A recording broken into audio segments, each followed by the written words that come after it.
Hello again everybody, Jeremy Latham here, the hip surgeon, sitting in my clinic at the Wessex Nufford Hospital. If you've been referred to see me, you've almost certainly got a problem with your hip. You might have seen your GP or a physiotherapist, or just come to see me because one of your friends said, I'm a specialist and come and see me for an opinion on your hip. There are various things I want to know about you when I see you so I can come up with a diagnosis and a treatment plan.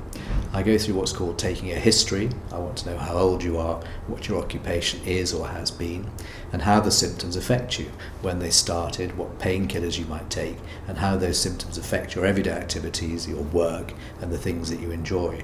I also want to know quite a lot of detail about your general health, what medications you take, and what other illnesses or operations you might have had in the past. I then examine your hips, your knees and your back, and we come to a working diagnosis, which is usually osteoarthritis of the hip. We then have a series of investigations including x-rays, maybe a CT scan or an MRI to help confirm the diagnosis. Those investigations also tell me if there are other problems that might be causing your pain which are not amenable to having a hip replacement. And that's a very important thing to understand as well.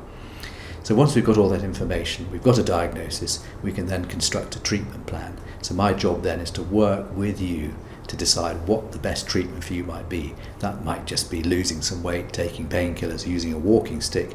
But for the vast majority of people who come and see me, it usually means having some form of surgery, whether that's hip replacement or hip resurfacing.